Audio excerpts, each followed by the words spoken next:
जनगणना आउने गणिकहरूले चाहिँ पेन्सिलले लिएर आउँछ। तपाईँलाई टिक मार्क चाहिँ क्रिस्चियनमा गरिन्छ, पर लगेर उसले सचाएर चाहिँ हिन्दूमा लगाउन सक्छ। आफ्नो जुन उसलाई मौलिक कति छ जसको बढाउनु पर्ने उसले त्यो लगाउँछ। तर त्यसमा चाहिँ पेनले नै गर्नुपर्छ या त डट पेनले नमेटिने गर्नुपर्छ, तपाईँकै अगाडि गर्नुपर्छ है। अब यसको चाहिँ यथार्थ रिपोर्ट आउनु पर्यो। मान्छे किन अब त्यो छली काम गर्नु। मण्डलीको सदस्यहरूलाई भोटरको रूपमा गनेर चाहिँ आफ्नो गतिविधिहरू सञ्चालन भइराखेको छ। तपाईँ एउटा जिम्मेवार मण्डलीको अगुवा भएको नाताले चाहिँ यस्तो खालको गतिविधि हुनु अथवा यस्तो खालको क्रियाकलापले चाहिँ मण्डलीलाई कता पुर्याइराखेको जस्तो महसुस हुन्छ? धेरै ईश्वरहरूको हातमा भाला बन्चहरू, त्रिशूल धनुकाँड काट्ने मार्ने हुँदाखेरि मान्छेलाई तर्साएर पो डर देखाएर पो जबरजस्ती गराएको हो कि होइन। तर यीशुको हातमा चाहिँ भाला बन्चहरू देखिन मैले माया देखेँ। डलर आफ्नै देशमा छ, विदेश जानु कोही पनि पर्दैन वास्तवमा भन्ने हो भने जताततै पैसा देख्छु म त होइन। नेपालको 12औं राष्ट्रिय जनगणना 2078 जारी छ। गत कार्तिक 24 गतेदेखि आउँदो मङ्सिर 9 गतेसम्म गणकहरू जनताका घर दैलोमा पुगेर तथ्याङ्क सङ्कलन गरिसक्नेछन्। यथार्थपरक र युग सापेक्ष तथ्याङ्कहरूको सङ्कलन प्रत्येक मुलुकको विकासका लागि वास्तवमै अपरिहार्य र आधारभूत पक्ष हो। खास गरी नीति एवं योजना निर्माण, पूर्वाधार र जनसुविधाको माग, आपूर्तिका समीकरणहरूलाई राजनीतिको सस्तो प्रचार वा राज्यको ढुकुटीको प्रयोगलाई निहित स्वार्थको शिकार हुन नदिनका लागि तथ्याङ्कहरू निष्पक्ष हुनुपर्छ र हुन सक्नुपर्छ। विगतका तथ्याङ्कहरूलाई आधार मान्ने हो भने महत्त्वपूर्ण राष्ट्रिय तथ्याङ्कहरू स्वचालित रूपमा अध्यावधिक हुने कम्प्युटरीकृत प्रणाली स्थापना गर्ने एउटा महत्त्वपूर्ण अवसर राष्ट्रले गुमाएको छ। यसरी पुरानो प्रविधिबाट प्राप्त हुने तथ्याङ्कहरूले मुलुकको विकासलाई कति र कसरी सघाउलान् भन्ने प्रश्न जिउँदो छ। अझ विशेष गरी अल्पसङ्ख्यक र सीमान्तकृत गरिएका जाति, भाषा, धर्म जस्ता कुराको सत्य तथ्य विवरण आउन र भोलि तथ्य बङ्ग्याएर अर्कै प्रतिवेदन प्रकाशित हुन्छ भने पहिले चाहिँ यसलाई पनि ठुलो बजेट खर्च गर्ने एउटा कर्मकाण्डी मात्रै हुनेछ। जारी राष्ट्रिय जनगणनाको विषयमा इसाई समुदायमा के कस्ता सचेतना अभियान भइरहेको छ? यसले इसाई समुदायमा के अर्थ राख्छ? धेरै सङ्घ संस्था खोलेर के इसाई एकतामा मलजल गरिँदैछ? यी यावत प्रश्नको जवाब खोज्नेछौँ राष्ट्रिय क्रिस्चियन मण्डली महासङ्घका अध्यक्ष सुभाष सुब्बासँग।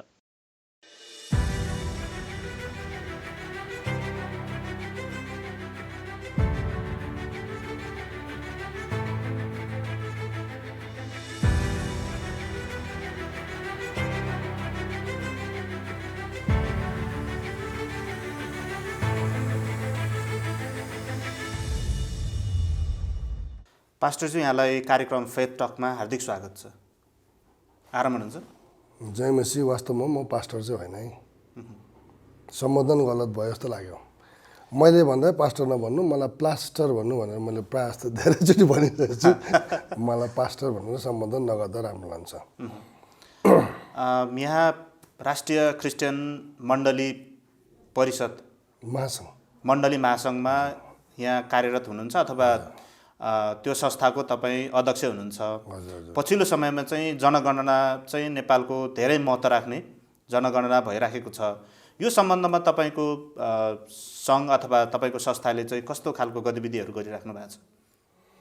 अझै जनगणनाभन्दा सुरुमै हामीले सूचना चाहिँ दिएको थियौँ। मैले पनि बोलेको छु अर्को मिडिया मार्फत। जनगणना अब सुरु भयो। यो देश धर्मनिरपेक्ष देश हो। कसैले मेरो बाउको सम्पत्ति भन्नु मिल्दैन। जसलाई जुन अधिकार छ उसले मान्न पाउनुपर्छ। तर किन मानिस भन्ने पहिला एउटा जमाना थियो, अब त अहिले त्यसले किन मानिस चाहिँ छोड भन्नु मिल्दैन होइन। त्यसले गर्दा अहिले धर्मनिरपेक्ष भएकोले हिन्दूले हिन्दू लेख्नु पऱ्यो, क्रिस्चियनले क्रिस्चियन लेख्नु पऱ्यो, अनि तपाईँको बुद्धिस्टले बुद्धिस्ट लेख्नु पाउनुपर्छ, मुस्लिमले मुस्लिम लेख्नुपर्छ। वास्तवमा यी चारजना धर्मावलम्बीहरू, बादमा अरू पनि छन् होइन, समुदाय त थुप्रै छन् नि। तर जुन समुदायको मान्छे उसले जनगणना गर्दा चाहिँ निष्पक्ष रूपमा यथार्थ रिपोर्ट आउनुपर्छ भनेर चाहिँ हामीले पनि भन्यौँ। र हामीले विश्वासीहरूलाई चाहिँ के भन्यो भने मैले पनि भने क्रिस्चियनको जनगणना आउँदाखेरि चाहिँ क्रिस्चियनै लेख्नु। यहाँहरूको मण्डली महासङ्घमा त धेरै मण्डलीहरू आबद्ध छन् होला, तर कतिपय मण्डलीमा आबद्ध भएको विश्वासीहरू अथवा सदस्यहरूलाई चाहिँ अब इसाई लेख्ने हो कि क्रिस्चियन लेख्ने हो कि क्रिस्चियन लेख्ने हो कि के लेख्ने भन्ने कुराहरू आधारभूत कुराहरू नै थाहा छैन। अब उहाँहरू त्यस्ता व्यक्तिहरूलाई चाहिँ तपाईँहरूले अलिकति सुसूचित गर्नुपर्ने खालको कार्यक्रमहरू ल्याउनु भएको भए त राम्रो देखिन्थ्यो होला। होइन, अब क्रिस्चियन भन्दा पनि केही फरक परेन। क्रिस्चियन, इसाई र क्रिस्चियन एउटै त हो। नेपाली र अङ्ग्रेजीमा भने जस्तो भयो नि त, होइन? इसाई लेख्यो भने क्रिस्चियन यता बताउँछ, क्रिस्चियन लेख्यो भने इसाई नै बताउँछ नि। तर जनगणनाको फारममा त क्रिस्चियन भन्ने शब्द नै उसो क्रिस्चियनमै गर्नु पऱ्यो। क्रिस्चियनमै भरेर भन्दाखेरि उचित हुन्छ। कतिपय कुराहरू सामाजिक सञ्जालमा हामी देख्ने गर्छौँ। जनगणनाको फारम भर्न आउने जो गणक हुन्छन् उनीहरूले चाहिँ पेन्सिलले लेखिदिने, होइन? अनि त्यसपछि धर्मको महल नसोधिदिने अथवा सोधे पनि पेन्सिलले लेखेर अब अन्य धर्म नै राखिदिने खालको गुनासोहरू आइराखेका छन्। तपाईँहरूले चाहिँ कतिको मोनिटरिङ गरिराख्नु भएको छ, कहाँ के कस्तो भइरहेछ भन्ने त्यो आँकडाहरू अथवा त्यस्ता खालको जिज्ञासा तपाईँहरूले सुन्नु भएको छ? होइन, त्यो सुन्नुभन्दा पहिला नै मैले आफै नै भनेको छु, जनगणना आउने गणिकहरूले चाहिँ पेन्सिलले लिएर आउँछ। तपाईँलाई टिक मार्क चाहिँ क्रिस्चियनमा गरिन्छ, पर लगेर उसले सच्चाहरू चाहिँ हिन्दूमा लगाउन सक्छ। आफ्नो जुन उसलाई मौलिक अधिकार छ जसको बढाउनु पर्ने छ उसले त्यो लगाउँछ। तर त्यसमा चाहिँ पेनले नै गर्नुपर्छ या त डट पेनले नमेटिने गर्नुपर्छ, तपाईँकै अगाडि गर्नुपर्छ है। अब यसको चाहिँ यथार्थ रिपोर्ट आउनु पऱ्यो। मान्छे किन अब त्यो छली काम गर्नु? यता देखाएर उता हाम्रो झुन यति धेरै छ भने देखायो भने गन्तीमा ल्याउँदाखेरि चाहिँ थोरै हुन्छ नि त। यथार्थमा आउँदा त यथार्थ जस्तो अब हामी के आशा एउटा नेपाल चाहिँ एउटा बगैँचाको फुलबारी जस्तो त हो नि। रङ्गीचङ्गी सबै किसिमको फुलहरू छन्, धर्म किसिमको सबै आफ्नो आफ्नो अधिकारको कुरो हो। सबै किसिमको मिलेर नेपाल बनिएको छ नि त। नेपाल त एउटा धर्मले मात्रै यो मात्रै बनेको भन्नु मिल्दैन नि त। सबै किसिमको जाति चाहिन्छ, सबै किसिमको थरीहरू चाहिन्छ। तर यथार्थ रिपोर्ट आउँदा चाहिँ फलाना यति रहेछ, फलाना यति रहेछ, यो झुन्को यति रहेछ भन्ने कुरा गणना त्यही निकाल्नु खोजेको त यथार्थ। अब झुटो काम गरेर हाम्रो मात्रै यति धेरै निक्ल्यो भनेर चाहिँ त्यो त झुटो हुन्छ, त्यो सत्य हुँदैन। गणना त पहिला पनि लिइराखेकै कुरा हो। तर यो पालि चाहिँ अलिक बढी चर्चामा चाहिँ यो जनगणनाको विषयले चाहिँ चर्चा पायो। किन यति धेरै महत्त्व लिएको होला? यथार्थ रिपोर्ट नआएर होला नि।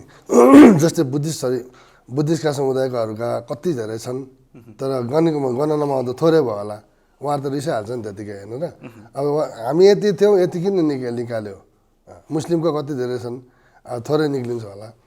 तर त्यही भएर अहिले चर्चामा बढी आउनु कारण यथार्थ रिपोर्ट आओस् भन्ने चाहिँ अहिले यो माहौल चलिरहेछ, सबैले त्यसै कुरा गरिरहेछन्।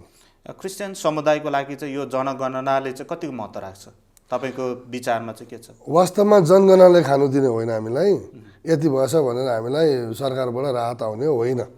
तरै पनि यथार्थ रिपोर्ट आउँदाखेरि त अब क्रिस्चियनभित्र पनि हामी कति छौँ भन्ने कुरा त रिपोर्टर छ, रिपोर्टिङ भइ नै रहेको छ, गरिरहेको छ। तर एउटा सरकारको उसमा पनि क्रिस्चियन चाहिँ यति रहेछ भन्ने कुरा जान्नु पाउँदा राम्रै हुन्छ।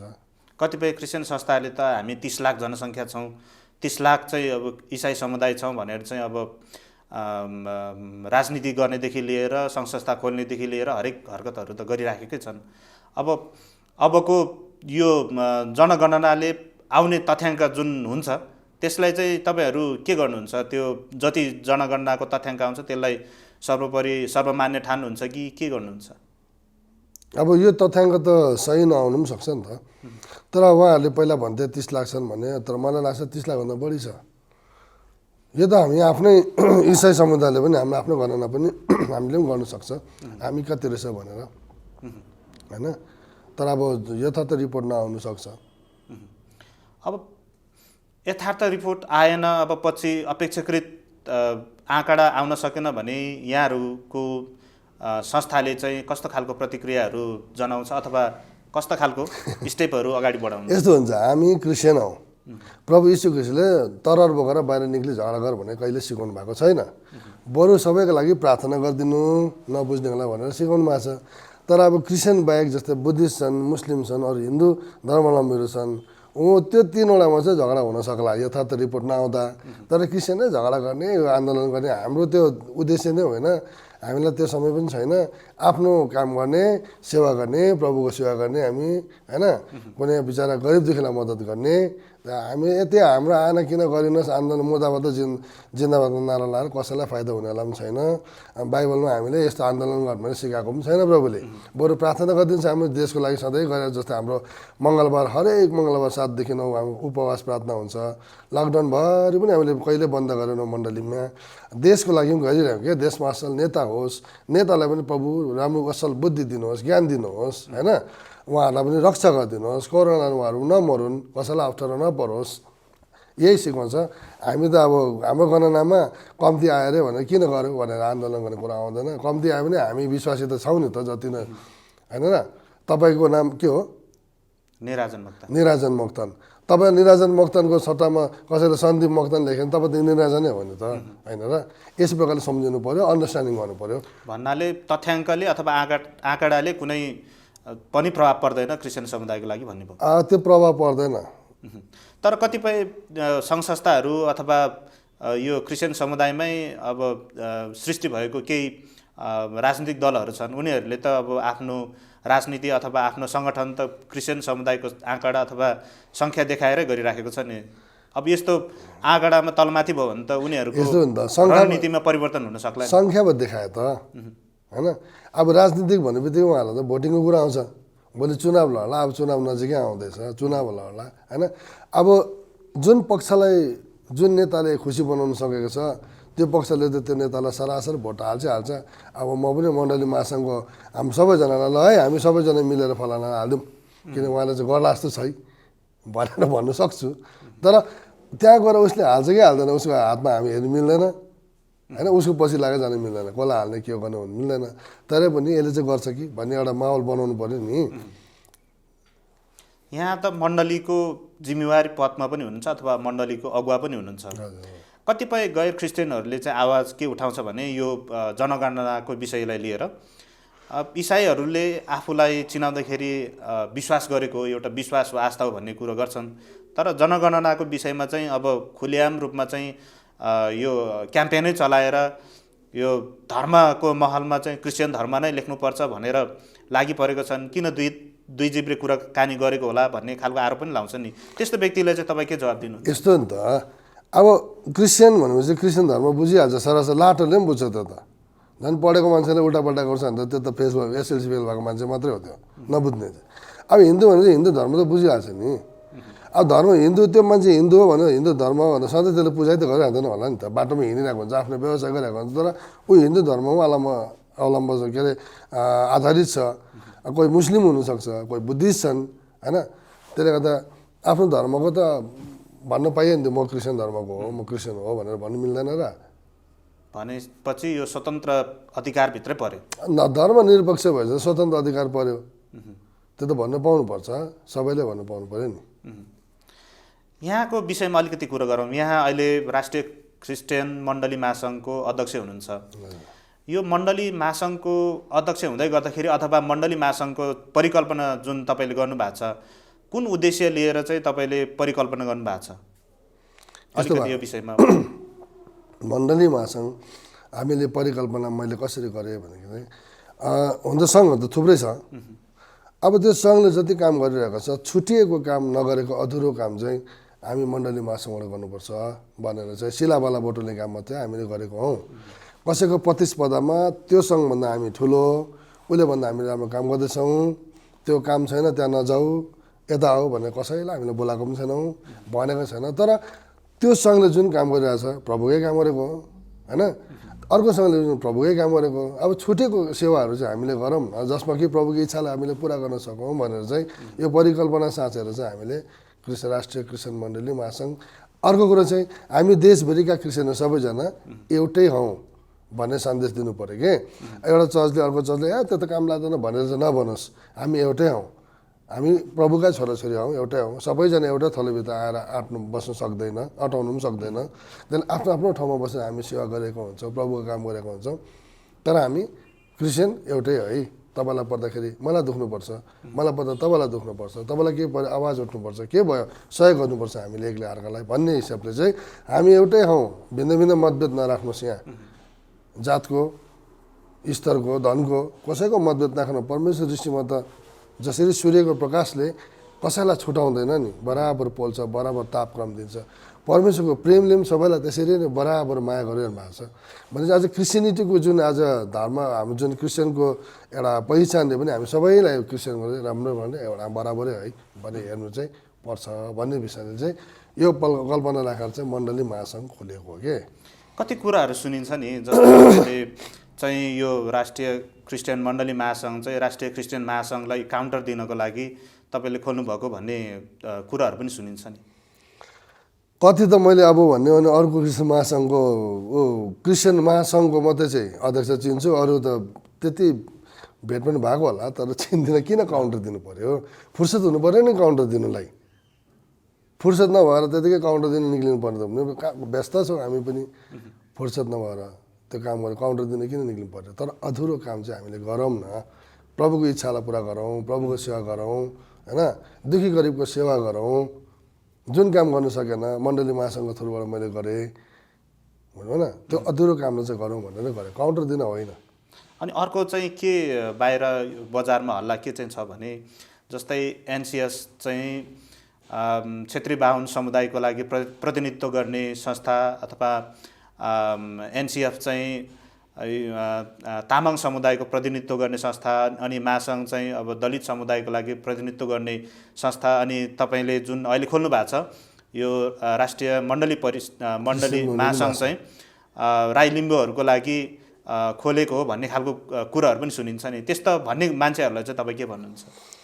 अब म लिम्बू भए अध्यक्ष होइन, उपाध्यक्षहरू बाहुन छन्, अनि अहिले महासचिव झन् भट्ट बाहुन छन्। अब कसरी राई लिम्बू भन्छ? अब कि त मैले सुशील भट्ट अहिले हाम्रो महासचिव छ त्यो हाम्रो संस्थाको होइन, मण्डली महासङ्घको। अब सुशील भट्ट लिम्बू लेख्नु पऱ्यो नि त, अन्त अब लिम्बूहरूको रहेछ भन्नु मिल्छ त? त्यो त वाहियात कुरा हो क्या, त्यतिकै हावादारी कुरा गरेको मान्छेले। सबै जातका छन् त्यहाँ, दलित पनि छन्, राई लिम्बू पनि छन्, मङ्गलगाहरू पनि छन्, अनि आर्यनहरू पनि छन्, सबैजना। हामी चाहिँ भेदभाव छुटाउनलाई यो उयो देखाउनुलाई बसेको होइन, परमेश्वरको सेवा चाहिँ गरौँ न भनेर हो त्यो गरेको। त्यहाँ कहाँ उसो त्यसो भए त हाम्रो राई लिम्बू के भट्टलाई हटाएर अर्को राखे भए पो भन्नु छ नि त त्यहाँ त। त्यो कसरी पत्याउनुहुन्छ तपाईँले? अब त्यो अब यो वास्तविक तथ्याङ्क यति नै छ भनेर इसाई समुदायको तथ्याङ्क पनि छैन। अहिले विभिन्न सङ्घ संस्थाहरूले, क्रिस्चियन समुदायभित्र सक्रिय रहेको सङ्घ संस्थाहरूले बेला बेलामा भन्ने गर्छन् हामी पनि तथ्याङ्क लिन्छौँ, हाम्रो समुदायमा कति चाहिँ जनसङ्ख्या छन्, कति मण्डली छन् भन्ने कुराहरू गर्छन्। तपाईँले यसरी राष्ट्रिय मण्डली महासङ्घ खोलिराख्दाखेरि अथवा त्यो बनाइराख्दाखेरि तपाईँहरूको योजनाभित्र चाहिँ अब नेपालभित्र सक्रिय रहेका इसाई समुदायको सङ्ख्याहरू कति छन्, अनि त्यसपछि चर्चहरू कति छन् भन्ने आँकडाहरू पत्ता लगाउने कुराहरूमा चाहिँ तपाईँहरूको चाहिँ ध्यान आकर्षण भएको छ कि छैन? त्यो ध्यान आकर्षण भएको छ, किनभने मण्डली महासङ्घ भएपछि त जस्तै अर्को जुन महासङ्घ छ त्यो महासङ्घ चाहिँ व्यक्ति गएर के गर्न सक्छ, त्यसको सदस्य बन्नु सक्यो नि होइन। तर अब जुन मण्डली महासङ्घ छ सदस्य हामीले मण्डलीलाई बनाएर छ, जस्तो मानौँ एउटा मण्डलीलाई सदस्य बनायौँ, त्यो मण्डलीभित्र 100 जना छ या 200 जना छ, त्यसको आँकडा त हामीलाई आउँछ नि त। भनेपछि राष्ट्रिय क्रिस्चियन महासङ्घमा आबद्ध भएको चाहिँ मण्डली होइन, त्यो चाहिँ व्यक्ति विशेष व्यक्तिगत रूपमा आबद्ध हुन्छन् त्यहाँ चाहिँ, तर तपाईँहरूकोमा चाहिँ मण्डली आबद्ध हुन्छन्। मण्डलीले आबद्ध गरेर व्यक्ति आउँदैन, मण्डलीले आबद्ध भएपछि अब त्यो मण्डलीको पास्टर हो या त एल्डर हो या डिकन हो को होइन हुनुहुन्छ नि, प्रतिनिधित्व गर्ने हुने उहाँ हुनुहुन्छ, उहाँहरू आएर गर्नुहुन्छ। अब हामीले दिने सूचना त्यो मण्डलीको 200 जना होस् या 1000 जना होस्, त्यो व्यक्ति जो प्रतिनिधित्व गराउनु भएको छ मण्डलीको उहाँलाई सन्देश दिएपछि त्यो उहाँलाई पुगिहाल्छ। त भोलि हामीले अब जनगणनाको बारेमा कुरा गर्नुपर्दा भने ल तपाईँको मण्डलीमा कतिजना छ यथार्थ विवरण दिनुहोस् भने उसले गन्छ होइन, आफ्नो एउटा मण्डली शनिबारको दिन आएर मजाले गन्छ, एउटा तलमाथि होला अरे यथार्थ विवरण यसरी आउँछ, त्यो आँकडा पनि हाम्रो छ। भनेपछि यहाँको मण्डली महासङ्घमा चाहिँ अहिले कतिवटा मण्डलीहरू आबद्ध भयो? अहिले त झन्डै यथार्थ मलाई थाहा छैन, मैले महासचिवलाई सोधेको छुइनँ यस बारेमा, तर धेरै भएको छ हुनु चाहिँ। म यति भनेर भन्दाखेरि अब गलत हुन सक्ला, तर धेरै भएको छ। भनेपछि मैले उहाँलाई सोधेर नै यति भएको छ भन्ने। देशभरिबाट मण्डलीहरू आबद्ध हुने क्रम जारी छ? हजुर, देशभरिबाट भएको छ।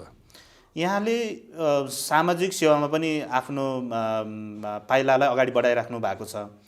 सामाजिक सेवा अनि त्यसपछि मण्डलीको एउटा जिम्मेवार व्यक्तिको हिसाबले पनि तपाईँ आबद्ध हुनुहुन्छ।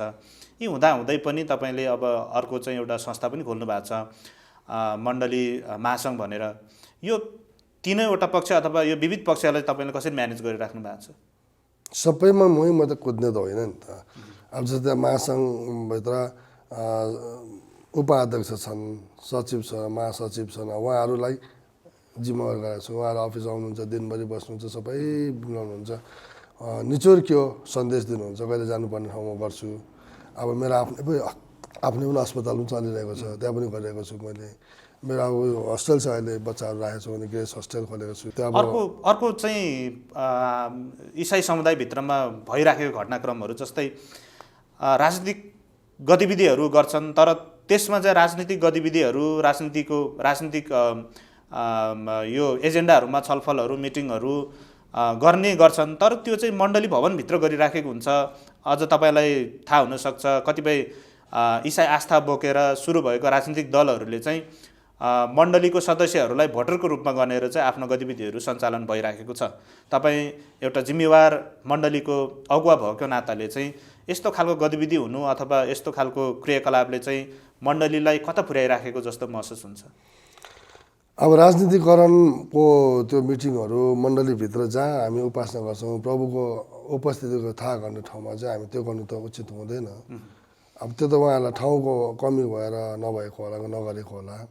त त्यस्तोको सेवा, त्यस्तो पार्टीहरूको लागि, राजनीतिकरणको लागि मिटिङ गर्नु त पार्टी प्यालेसहरू छ, कुनै रेस्टुरेन्ट छ, कुनै कसैको हल छ, स्कुलहरू छ, भाडामा लिएर हामी गर्न सक्छौँ। तर परमेश्वरको भवनभित्र चाहिँ यो कुरा चाहिँ अरूले के गर्छ जान्दैन, हाम्रो चाहिँ हुनै हुँदैन। त्यो राजनीतिकरणको कुरा चाहिँ मण्डलीमा घुस्दैन। किन चर्चभित्र अब चाहिँ हामी राजनीति गर्दैन, सिकाउँदैन। किन राजनीतिक भनेको चाहिँ के हो? के हो राजनीतिक? राजनीति भने तपाईँलाई फालेर म बस्नु होइन, तपाईँलाई मैले किक आउट गर्ने हो नि त राजनीतिक भने। तपाईँलाई हटाउने म बस्ने, त्यसलाई चाहिँ राजनीतिक भने चाहिँ। तर मण्डलीमा चाहिँ त्यस्तो तल हटाउने म बस्ने भनेको त चल्दैन नि। परमेश्वर सबैलाई समेट्नु भएको छ। अरूकोमा जान्दैन, हाम्रो मण्डलीमा चाहिँ चल्दैन, हुँदैन, हुन दिँदैन पनि फेरि। अब हामी इसाई समुदायहरू अल्पसङ्ख्यकभित्र हामी पर्छौँ। यो अल्पसङ्ख्यक समुदायभित्रमा पनि अब धेरै प्रकारको सङ्घ संस्थाहरू छन्, जन्मियो। त्यसले गर्ने कामहरूको मुख्य निचोड त त्यही नै हो, एउटै छ। तर पनि तपाईँ लगायत अरू जति पनि सङ्घ संस्थाहरूलाई लिड गरिराख्नु भएको छ, तपाईँहरूको मनमा कहिलेकाहीँ त्यो सृजना हुन्छ कि हुँदैन? हामी अब यत्रो धेरै सङ्घ संस्थाहरू बनाएर अगाडि बढ्नुभन्दा बरु त्यसैलाई चाहिँ मर्ज गरेर एउटै सिङ्गो बनाएर अगाडि बढ्न पाए भने कस्तो हुन्थ्यो होला भन्ने त्यो सोच कहिलेकाहीँ आउँछ कि आउँदैन? त्यही सोच आएर त मण्डली महासङ्घ खुलेको हो त। उहाँको मण्डली आफ्नो आफ्नो तरिका चलिरहेको छ। तर सबैजना मर्ज गरेर मण्डली महासङ्घमा आउनुहोस्, हामी अगाडि मजाले बढाउँ न भनेर चाहिँ एउटा मण्डली महासङ्घमा चाहिँ सबैजनालाई आबद्ध गराएको हो कि त्यो सोच आएको हो। हामी सबै एउटै हो, एउटै भाषा, एउटै राम्ररी हाम्रो आवाज उठ्नुपर्छ भनेर मण्डली महासङ्घ खोलिएको हो। अनि तपाईँहरूको यो एउटा महासङ्घ अथवा एउटा संस्था र अर्को संस्था बिचको तपाईँहरूको त्यो संवाद चाहिँ हुन्छ कि हुँदैन? संवाद भन्नाले अब त्यस्तो त हुँदैन, तिमीले गल्ती गरे यस्तो उस्तो भनेको हुँदैन। उहाँले अब के गरिरहेको छ मण्डलीमा हामीलाई थाहा छैन। अनि हामी सेवा गर्ने काम पनि होइन। कतिको बिचरा कति मण्डली धनी मण्डली होला, सेवा सकेपछि मासु भात खुवाउला। तर एउटा गरिब मण्डलीलाई एउटा पाउरोटी डोनर दिएर खाला। अब भोलि तैँले चाहिँ किन मासु भात दिनुहोस् भन्नु मिल्यो? मैले आफ्नो क्षमता अनुसार मण्डली कतिले हाँकिरहेछ, कसैकोमा विश्वास प्रशस्त छ होला, कसैकोमा छैन होला। तर जसरी पनि परमेश्वर सेवा गरिरहेछ त्यो त हामीले हेर्नु, बाहिरी रूप त हामीले हेर्नु हुँदैन। परमेश्वरको काम चाहिँ कसरी बढिरहेछ, हामीले प्रभुको सेवा कसरी गर्ने र सेवा गर्दाखेरि कुनै किसिमको अप्ठ्यारोहरू पऱ्यो, त्यो चाहिँ बरु छलफल गरेर हामी अगाडि चाहिँ प्रभु काममा अगाडि बढ्न सक्छ। किनभने परमेश्वरले जाऊ जगतको छोरसम्म गएर मेरो नामको सुसमाचार के गर प्रचार गर, होइन। अनि जतिजना बिचरा उहाँलाई असुविधामा छ उनीहरूलाई के गरेर प्रभुको वचन सुनाऊ, सहायता गर्नुमा गर। त्यही त गर्नु हाम्रो कर्तव्य सबैको त्यही त हो नि, हामीले गर्नुपर्ने र हामीले गरिरहेको पनि त्यही हो। अब मण्डली महासङ्घले चाहिँ अब भावी रणनीतिहरू के तय गरेको छ? अब कसरी अगाडि बढ्नुहुन्छ तपाईँ? यही हो, हामी सबैलाई समेट्छौँ, हामी सबै एउटै है भनेर अगाडि जाने। अब आफ्नो आफ्नो क्षेत्रमा बसेर उहाँले जसरी सेवा गर्नु, कसै खरको छप्पर भएको सेवा गर्नु होला, कसैको बिल्डिङ होला, कसैको जस्ताको होला। सबैलाई अब त खरको छप्पर गर्दा बिल्डिङै बनाउनुपर्छ भन्नु त मिलेन नि। परमेश्वर त जहाँ 2 या 3 जना मेरो नाममा भेला हुन्छ म त्यहाँ हुन्छु भन्नुभएको छ नि, बिल्डिङमा हुन्छ त भन्नुभएको छैन। त्यस कारण जसले जस्तो किसिमले सेवा गरे पनि परमेश्वरको उपस्थितिको महसुस हुनु पऱ्यो। त्यहाँनिर हामी एक्लै अर्कालाई तुच्छ ठानेर तैँले यस्तो उस्तो हामी कसैलाई नभनी हामी विश्वासी, म त एउटा गीतकार हो, रचनाकार हो, धेरै एल्बमहरू मेरो छ। एउटा तिमी विश्वासी म पनि विश्वासी, संसार हाम्रो परदेश, हामी त प्रवासी भनेर मैले गीत पनि रचेको छु, सायद भविष्य दिनमा निक्लिनु सक्छ है। तर हामी विश्वासी, हामी चाहिँ तिमी विश्वासी म पनि विश्वासी, हामी विश्वासीको नाताले हामीलाई चिनिनुपर्छ भन्ने चाहिँ हाम्रो धारणा हो। यहाँले अघि प्रसङ्गमा जोड्नु भएको थियो पल्लो छेउदेखि पल्लो छेउसम्म सुसमाचारको कामहरू गर्नुपर्छ भन्ने कुरा यहाँले जोड्नुभयो। यो सुसमाचारकै कामहरू गर्नको लागि यसरी विभिन्न प्रकारको सङ्घ संस्थाहरू जन्माएर त्यो काम गर्नुभन्दा बरु एकै ठाउँमा रहेर सुसमाचारको कामलाई अगाडि बढाउन पायो भने त त्यो जतिको खुसीको कुरा त अरू केही हुन सक्दैन होला नि त। यस्तो छ, अब मानौ काठमाडौँको हाम्रो ललितपुरमा सबै सुसमाचार काम यहाँ सुरु गर्नुपर्छ भनेर यहाँ सुरु गऱ्यौँ भने सपोज होइन, तर सुदूर पश्चिमको मान्छेले कसरी सुन्छन् त? यसमा हामी बाँडिन त उचित छ नि त। सबै ठाउँमा आफ्नो आफ्नो धर्म जात भाषा होइन बाँडिएर परमेश्वरको कामहरू चाहिँ गर्नुपर्छ नि। सबैले गरेर सबै भाषीहरूले आफ्नो आफ्नो भाषामा, जस्तै मैले नेपाली बोल्छु, अब थारूको विषयमा गएर मैले बोलेँ उसले बुझ्दैन नि राम्रोसँगले, थारू नै चाहियो नि त होइन। त्यसले त संसारैभरि यो काम चाहिँ भइ नै रहेको छ, जसरी प्रभुको आज्ञा दिनुभएको छ सबैले गरिरहेछ। भनेपछि सङ्घ संस्थाहरू धेरै जन्मिनुमा चाहिँ नियोजित नै छ भन्ने राम्रो असल हो विचार हो। असल जस्तै हाम्रो मान्छेको कस्तो भने एउटा स्वार्थ विचार हुन्छ क्या। तपाईँले स्कुल खोल्नुभयो अब त्यो स्कुल तपाईँको मात्रै हुनुहुन्छ अरूले खोल्नु हुँदैन भन्ने सोच, तर होइन नि, त्यो अर्को स्कुल पनि खोलिनुपर्छ। अर्को स्कुल खोल्दा यो मान्छे के हुन्छ, सचेत हुन्छ। यदि यहाँको मैले राम्रो पढाएन यो नानीलाई शिक्षा दिइनँ भने त्यो मान्छे त्यो नानी अर्को स्कुलमा जान्छ, उसले पनि त्यही प्रकारले अर्को खोलिरहेको हुन्छ। त्यसो गर्दा तपाईँ सचेत हुन्छ, नानीहरूले के राम्रो शिक्षा पाइरहेको हुन्छन्। एउटा मात्रै भयो भने त लापरवाही हुन्छ नि त, बुझ्नु होइन। त्यसले अर्को जन्म जस्तो एउटा मात्रै गाडी पहिला बस थियो, त्यतिकै भिड छ। अहिले हजारौँ बस कुदिरहेछ नि, खै ट्याक्सी त्यतिकै कुदिरहेछ। अहिले त प्रायःको आफ्नो प्राइभेट मोटर बाइक छ, कार छ, सबैभरि नै रहेको छ नि। यो एउटा स्वार्थ विचार हामीले राख्नु हुँदैन, मैले मात्रै खोलेँ मण्डली अरू खोल्नु हुँदैन भनेर हामीले तुच्छ विचार राख्नु हुँदैन। जति बढ्यो त्यति राम्रो, बढ्यो भने त धेरै हुन्छ नि त, बढ्दै जान्छ नि त। अन्त ग्राहक पनि त्यसरी आउँछ। न्यु रोडमा एउटा पसल थियो पहिला, त्यतिकै चल्थ्यो। अहिले हजारौँ पसल छ, जहाँ कुनै पसल अहिले हाम्रो नकिपुर पनि हेर्नुहोस् न, कुनै पसल पनि खाली गरेर घाम तापेर बसेको छैनन्। त हाम्रो एउटा ठुलो हृदयको हुनुपर्छ क्या, हामी ठुलो हृदयको। उहाँले गर्यो ठिक छ राम्रो, अब मैले उसले गर्यो उसको भन्दा अझै मैले राम्रो बनाउनुपर्छ भने मैले ग्राहकलाई राम्रो सेवा दिएँ भने मेरोमा आउँछ ग्राहक। मैले दिन सक्दिनँ कि भन्छ, उसले पनि त्यसो सम्झिरहेको हुन्छ, उसले पनि म राम्रो सेवा दिनुपर्छ भने आफै फाइदा त कसलाई भयो, ग्राहकलाई भयो नि। अब ग्राहक यहाँ पनि गइदिन्छ त्यहाँ पनि गइदिन्छ, किन? हाम्रो बिहेभियरले गर्दाखेरि। त्यसरी सङ्घ संस्थाहरू धेरै जन्मेको राम्रो लाग्छ मलाई त। तर कतिपयहरूले भन्छ नि यो सङ्घ संस्थाहरू धेरै जन्माएर चाहिँ मण्डलीको सदस्यहरूलाई चाहिँ ग्राहकको रूपमा त्यो हेरियो, त्यस्तो नजरले हेरियो भन्ने पनि छ नि। होइन, त्यो त नबुझेको उहाँले भन्नुपर्छ। त्यो मानिसहरूले नबुझेकोले गर्दा जन्मेको राम्रो नि, सङ्घ संस्था जन्मोस्। अझ नयाँ नयाँ कुरो प्रविधिहरू आउँदै गर्छ। जस्तै पहिला हाम्रो टेलिफोन मात्रै थियो नि होइन, टेलिफोन गर्नु कति लाइन बस्नु पर्थ्यो। अहिले मोबाइलले कति सुविधा बनाइदिएको छ, कसैलाई असर त पऱ्यो, झन् फाइदै भयो नि त। यसरी यो ठुलो हृदय हुनुपर्छ क्या। बाइबलले भन्छ नि, फिलिपी 2 अध्यायको 5 पदमा गएर जस्तो ख्रिस्टको मन थियो त्यो पनि तिमीले राख। ख्रिस्टको मन त ठुलो चौडा थियो, सबैलाई अटाउनु हुन्थ्यो नि। हामी तुच्छ दृष्टिको हुनु हुँदैन क्या, सबैलाई अटाउनुपर्छ। तपाईँलाई मेरो हृदयमा अटाउनु सक्नु पऱ्यो, भाइलाई अटाउनु पऱ्यो, उहाँलाई अटाउनु पऱ्यो, सबै आँट्नु पऱ्यो। किन तपाईँको विरोध गरेर हेर्नु मैले होइन? तपाईँको प्रशंसा पनि त गर्न सक्छु होला नि मैले, विरोधै मात्रै गर्ने पाटो त होइन होला। विरोध गरेर जति हामीले मान्छेलाई आफ्नो बनाउन सक्छौँ, धमास दिएर जति गर्न सक्छौँ, तर माया गर्न सक्छौँ, धेरैलाई खिच्न सक्छौँ। यस कारण धेरै ईश्वरहरूले, म चाहिँ अनुसन्धान धेरै गर्दा ईश्वरहरूलाई पनि धेरै गरेको हुँ। धेरै ईश्वरहरूको हातमा भाला बन्चहरू, त्रिशूल धनुकाँड काट्ने मार्ने हुँदाखेरि मान्छेलाई तर्साएर पो डर देखाएर पो जबरजस्ती गराएको हो कि होइन। तर यीशुको हातमा चाहिँ भाला बन्चहरू देखिनँ मैले, माया देखेँ। आज घरमा पनि होस्, स्कुलमा पनि हामीले टिचरहरू हुन्छ है, एउटा टिचर थियो मलाई पढाउने, एकदम माया गर्ने हामीलाई, कहिले पिट्दैन थियो। ओइ तेरो आमा बाउलाई धोका हुन्छ, राम्रो पढ गर भन्थ्यो, माया गर्थ्यो। अहिले सुमसुमाउनु हुन्थ्यो कहिले गालामा होइन, घरको माया गर्नुहुन्थ्यो। त अर्को एउटा सर थियो, एक भुल एक बेत, एक भुल भयो कि त एक बेत हानिहाल्थ्यो क्या हामीलाई।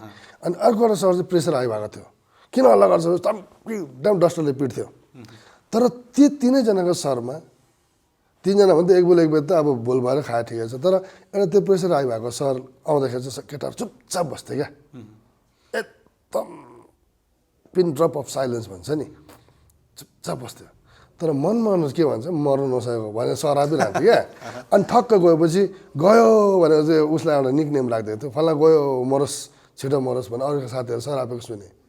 तर जुन सर माया गर्ने सर आउँछ नि उसको पिरियडमा फेरि केटा चुपचाप बस्ने, तर कसैले सराप्दैन त क्या यो देउड, बुझ्नु भएन। आज यस्तो परमेश्वरले जुन माया गर्नुभएको छ, ख्रिस्ट यीशुले जुन माया गर्नुभएको छ हामीलाई आफ्नो प्राण बलिदान गरेर गर्नुभएको हो नि। त्यसै कारण आज मान्छे प्रभुको लागि मर्नु तयारी हुन्छ। कतिजना बलिदान गरेर उहाँको सेवाको लागि, किन उहाँले हाम्रो लागि गरे नि, तर अरूले के गरे हाम्रो लागि गरेनन्। त्यसैले हामीलाई धम्की देखाएर पनि हामी त्यो मान्छेको डर मान्छौँ, तर भित्रबाट सरापिरहेको हुन्छौँ। तर माया गरेर पनि हामीले त्यो मान्छे भित्रबाट कहिले सराप्दैन क्या। यो एउटा प्रसङ्ग मैले यहाँलाई जोड्न खोजेको चाहिँ तपाईँले कोरोनाको पेन्डामिक सिचुएसनमा विभिन्न ठाउँमा गएर सहयोगको कार्यक्रमहरू तपाईँले गर्नुभएको थियो, समाजसेवाको कामहरू तपाईँले गर्नुभएको छ। तपाईँ आफै खटेर पनि मास्कहरू, सेनिटाइजरहरूदेखि लिएर खाद्यान्न सामग्रीहरू पनि वितरण गर्ने खालको कार्यक्रमहरू तपाईँले गर्नुभएको छ। त्यो बेलामा चाहिँ तपाईँले एउटा कुरामा चाहिँ अब तपाईँले सामाजिक सञ्जाल लगायतको अन्य ठाउँहरूमा चाहिँ तपाईँको एउटा अभिव्यक्तिको कारणले गर्दाखेरि चाहिँ तपाईँलाई प्रहरी प्रशासनले पनि दुःख दिने कामहरू भएको थियो। त्यो घटना चाहिँ कसरी भएको हो, के भएर भएको हो, त्यो सम्झिन चाहनुहुन्छ? त्यस्तो भएको हो, कोरोना आयो, सबैजना मान्छे मारामार भयो। मेरो तर्फबाट म के गर्न सक्छु होइन, म मेरो तर्फबाट के गर्न सक्छु। जतै रासन पानी नै ठ्याप्पै भएपछि अब पैसा रुपियाँ भन्ने कुरो कमाइहालिन्छ, तर बिचरा कोही भोकै मरिरहेछ भने त सहयोग गर्नुपर्छ। हामीले रासन पानी त दियौँ, रासन पानी दिएर खानु दिँदाखेरि र दाल चामल बाँड्दाखेरि चाहिँ कोरोना नहट्ने भयो होइन। कोरोनाको के औषधि बनाउनुपर्छ भनेर मैले औषधि निकालेँ, कोभिड किलर भनेर एउटा निकालेँ। अनि मैले एक दुईजनालाई दिए पनि उनी निको पनि भयो। त्यसपछि मैले चाहिँ भ्याक्सिन निकालेँ। तर त्यो भ्याक्सिनलाई चाहिँ मैले ट्राई गर्नु नपाउँदाखेरि चाहिँ त्यो प्रशासनहरूबाट मलाई चाहिँ रोग लगाएको हो। तर भ्याक्सिन त्यो चाहिँ के हुनु पर्थ्यो भने एउटा चुनौती, लु यो भ्याक्सिन लगाएर ट्राई गर, यो भ्याक्सिनले चाहिँ कोरोना चट्टै भयो भने झन् राम्रो भयो, नेपाललाई फाइदा भयो। यदि भएन भने चाहिँ हामी तपाईँ कानुनी कारवाही गर्छौँ भन्नुभएको राम्रो हुन्थ्यो। तर त्यो गर्नु पाएन क्या, त्यत्तिकै त्यो भ्याक्सिन चाहिँ स्थगितै भयो। त्यो भ्याक्सिनलाई परीक्षण गर्न पाइएन मैले, त्यो त्यत्तिकै रह्यो। तर पनि मैले कोरोनाको चाहिँ औषधिहरू थुप्रै दिएँ, यति धेरै बाँडेँ, यति धेरै दिएँ। मर्नै लागेको मान्छेहरू सबैलाई बेसी टिचिङ अस्पतालमा राखेको थियो होइन। उहाँहरू मेरो एम्बुलेन्स लगाएर पुऱ्याएँ, उहाँलाई पनि बचाउनु सफल भने र जसले खायो उहाँलाई पनि कोरोनाबाट मुक्त बनाउनु पाएँ, त्यसो खुसी लाग्छ। त्यतिखेरको त्यो तपाईँको त्यो एक प्रकारको लगाव, अनि त्यसपछि त्यो कसरी चाहिँ मैले चाहिँ अब नयाँ नयाँ प्रविधिहरू अथवा औषधिहरू उत्पादन गरेर चाहिँ अब यो पेन्डेमिक सिचुएसनमा परेको मान्छेहरूलाई उद्धार गर्न सकौँ भन्ने त्यो सोच, त्यतिखेरको सोचलाई चाहिँ अहिले फर्केर हेर्दाखेरि अहिले तपाईँ अहिले जुन अवस्थामा हुनुहुन्छ, यो अवस्थामा अहिलेको यो सिचुएसनबाट हेर्दाखेरि चाहिँ के गरे जस्तो लाग्छ? तपाईँले ठिक गरे जस्तो लाग्छ? ठिक त गरेँ नि मैले, ठिक गरेँ नि। अहिले पनि त मेरो अस्पताल छ, जब डक्टरहरूमा उपचार भइरहेको छ उहाँहरूलाई म बोलाउँदिनँ, ठिकै छ उता भइरहेछ। तर डक्टरले सरी अब तपाईँको केही उपाय छैन, उहाँको केही हुनै सक्दैन भनेर चाहिँ रुँदै रुँदै फर्किन्थ्यो मान्छे, उपाय छैनन्। अनि उनीहरूलाई चाहिँ किन उपाय हुँदैन त, गर्नुपर्छ भनेर त मैले अहिले उपचार गरिदिइरहेको छु नि। जब छोडिन्छ डक्टरबाट, त्यागिन्छ, ती बिरामीलाई चाहिँ मैले हेर्छु। मलाई खुसी लाग्छ, यो एउटा सेवा पनि गर्नु पाएको छु, उहाँलाई बचाउनु पाएको छु। तपाईँले अन्तिम विकल्प भनेर एउटा स्वास्थ्य सम्बन्धी एउटा सेवाकाई पनि गरिराख्नु भएको छ। त्यतिखेर तपाईँले त्यो संस्थालाई दर्ता नगरेको अथवा सम्बन्धित निकायमा तपाईँले जुन अनुमति लिनु पर्थ्यो त्यो नभएको भन्ने खालको कुराहरू पनि निस्केको थियो। वास्तविकता चाहिँ के हो? त्यो त हो, दर्ता बिना कहिले कुनै काम गर्नु दिन्छ हामीलाई? दर्ता बिना त अगाडि केही गर्नै मिल्दैन। सबै दर्ता गरिन्छ, सरकारलाई तिर्नुपर्ने राजस्व हामीले तिरिरहेको हुन्छ, सबै छ त, रेजिस्टर नम्बरै छ त हाम्रो त नि। त्यतिकै मान्छेले हावा पिटाएको नि। हामी कार्यक्रमको अन्त्यतिर आइसकेका छौँ। अब हामी संस्थाको प्रतिनिधित्व अथवा मण्डलीको जिम्मेवार पदमा रहेको कुराहरूलाई पनि सबै कुराहरूले एकछिन बिर्सौँ। प्रभुको नजरमा हामी सबैजना परमेश्वरको सन्तान हौँ। परमेश्वरको सन्तान भएको कारणले अथवा परमेश्वरको नजिकतामा हामी गएको कारणले गर्दाखेरि अब मैले तपाईँलाई प्रश्न सोध्न खोजेको चाहिँ जसले प्रभुलाई चिन्नुभएको छैन उनीहरूलाई तपाईँ एउटा सामान्य प्रभुको सन्तानको हिसाबले त्यो व्यक्तिहरूलाई तपाईँले के सन्देश दिन चाहनुहुन्छ? यस्तो छ, टेस्ट एन्ड सी भन्छ नि, चाखेर हेर, या त जाँचेर हेर। यदि प्रभुलाई कतिले पाउनु भएको छैन, चिन्नु भएको छैन, ठिक छ, आफ्नो आफ्नो धर्ममा उहाँहरू बिचरा आस्था राखेर हिँडिरहनु भएको छ, ठिक छ, सही हो। तपाईँको ईश्वरबाट तपाईँको प्रार्थनाको सुनाइ भइरहेको छ, तपाईँलाई फलिफाप छ, आफ्नो बाटो लागिरहनुहोस्। तर तपाईँले यताउता पनि हुँदैन, त्यहाँ जाँदा खर्च गर्दा पनि हुँदैन, त्यहाँ जाँदा पनि खर्च गर्दा हुँदैन, त्यता खर्च हुँदैन। एकचोटि यीशुलाई जाँचेर हेर्नुहोस् र तपाईँले यीशुलाई विश्वास गरेर हेर्नुहोस्। यीशु, हे प्रभु यीशु, आफू कसैलाई भन्नै पर्दैन, प्रभु यीशु म माथि दया गर्नुहोस् भनेर प्रार्थना गरेर हेर्नुहोस्। त्यति बेला तपाईँले उत्तर पाउनुभयो भने चाहिँ यस तपाईँले उत्तर पाउनुभयो भने त्यो प्रभुको पछाडि लागेर हिँड्नुहोस् तपाईँको, बुझ्नु भएन? तर उत्तरै आएन, तपाईँलाई केही भएन भने हिँड्नु पर्दैन। तर पहिला चाहिँ जाँच्नुपर्छ क्या। जुनै पनि चिज हामी जस्तै मोबाइल किनौँ, जेसुकै किनौँ, पहिला जाँच्छौँ हामी, राम्रो छ छैन, मलाई काम लाग्छ लाग्दैन। यसरी नै प्रभु यीशुलाई मैले त जाँचेको हर एङ्गलबाट, जसरी जाँचेँ मैले त एन्सर पाएको हुँ र आजसम्म सफल भएको छु। र बाइबल पढ्छु, बाइबल मात्रै एउटा त्यो पुस्तक हो जो ओपनली जहाँसुकै पाइन्छ। संसारमा सबैभन्दा धेरै भाषामा छापिने किताबको नाम बाइबल हो। अरू धर्मलाई पनि घमण्ड नगरे पनि हुन्छ। र बाइबल जतिकै छपाउँछु भन्ने चाहिँ उनीहरूलाई अझै युग वर्ष लाग्छ, सक्दैन। किनभने बाइबल त करोडौँ करोडौँ पिस सबै भाषामा छापिसकेका छ। तर किन त्यो छापियो त्यहाँनिर भन्दा त्यहाँ यथार्थ र सत्यता छ, बुझ्नु भएन? यसकारण त्यहाँ एकचोटि हेरेर पढेर जसलाई पनि अधिकार छ जुनै भाषामा पनि पाइहाल्छ। त्यही भएर प्रभुलाई प्रभुलाई चाहिँ कस्तो भने यो क्रिस्चियनहरू भनेर नभन्नु हो। आज कतिजना क्रिस्चियनहरूले नाम बिगारेका छन्, समाजमा विदेशबाट डलर मागेर खाइरहेको छ, बुझ्नु भएन? एउटा दुइटा सानसानो कुनै के देखाएर विदेशबाट डलर मागेर हात थापेर खाइरहेछ। तिनीहरूलाई चाहिँ अरू मान्छेले चाहिँ यो क्रिस्चियनहरू मागे खाने भनेर भनिरहेछन्। तर सबै क्रिस्चियन एउटै छैन, दिएर खानेहरू पनि छ है, बुझ्नु भएन? दिएर खानेहरू पनि छन्। तर म चाहिँ त्यो भन्छु, अब यीशुलाई चाहिँ हामीले जाँचेर एकचोटि हेर्नुपर्छ। सत्य लाग्यो विश्वास गर्नुहोस्, नलाग्यो झुटो गर्नुहोस् भन्नु भएन। तर मैले चाहिँ जाँचेको, मेरो नजरमा चाहिँ उहाँ यथार्थ सत्यतामा उत्रनु भयो। र जुन फलस्वरूप मैले आज धेरै ज्ञान बुद्धि सबै कुरा बाइबलबाट पाएको हुँ। पढ्नु त म पढेँ नि आफ्नो शिक्षामा जति पढेँ, तर त्योभन्दा धेरै ज्ञानहरू चाहिँ बाइबल पढ्दै झन् बुद्धिमान हुन पाएको छु। म चाहिँ प्रभुमा यसरी आभारी हुन्छु, सधैँ धन्यवाद चढाइरहन्छु। र यो कुरा मैले पाएको कुरा म मेरो अरू छोराछोरीलाई, नजिकका भाइ बहिनीलाई, नातेदारहरूलाई पनि बताउँछु, यो है सत्य कुरो चाहिँ भनेर चाहिँ बताउँछु। तपाईँले यो सबै जे जति अहिलेको यो अवस्थासम्म भइराखेको छ परमेश्वरकै देन भनेर भन्नुभयो। परमेश्वरलाई तपाईँले नचिनेको भए अथवा परमेश्वरलाई नपाएको भए आज सुभाष सुब्बा चाहिँ कुन स्थानमा हुन्थ्यो होला जस्तो लाग्छ? म सायद विदेशतिर कुनै कमाइ गरेको हुन्थ्यो होला, विदेशतिर हुन्थेँ या आर्मीतिर हुन्थेँ। तर परमेश्वरलाई चिने म मात्रै एउटा व्यक्ति हुँ, सायद अरूले कति त्यतिले भने जस्तो मलाई लाग्दैन। डलर आफ्नै देशमा छ भनेर मैले प्रमाण गरेको हुँ है। डलर आफ्नै देशमा छ, विदेश जानु कोही पनि पर्दैन वास्तवमा भन्ने हो भने। जताततै पैसा देख्छु म त होइन, मेहनत गर्नेलाई चाहिँ जहाँसुकै पनि छ। म विदेश जाँदिनँ, म कसै आर्मी पनि जाँदिनँ, म आफ्नो पौरखले नेपालमा गरेर देखाउँछु भने। र सबभन्दा फर्स्ट मेरो उत्पादन थियो पर्फ्युम। मेरो नाम सुभाष भएकोले गर्दा मैले यस्तो खालको पर्फ्युम बनाएँ, लुगा धोएर साबुनलाई धोएर पनि नजाने खालको पनि बनाएर देखाएँ।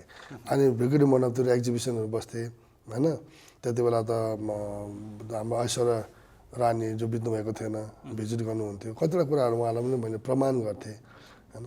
एउटा म पहिला त्योभन्दा पनि पहिला चाहिँ म खास बोटनी पढेकोले नर्सरीहरू पनि मैले गरेँ। पिपल र बरलाई बोनसाई गरेर मैले क्रस गरिदिँदाखेरि बुझ्नु न, पिपलको फिडिङले बर चेन्ज भएको थियो। अनि ऐश्वर्यालाई मैले हामी बर पिपल भन्छौँ सरकार, तर गलत छ, पिपल बर भन्नुपर्छ। किनभने मेल चाहिँ पिपल भइरहेछ यहाँनिर, बर पिपल मेल होइन। के प्रमाण छ तपाईँकोमा भन्नुभएको थियो उहाँले।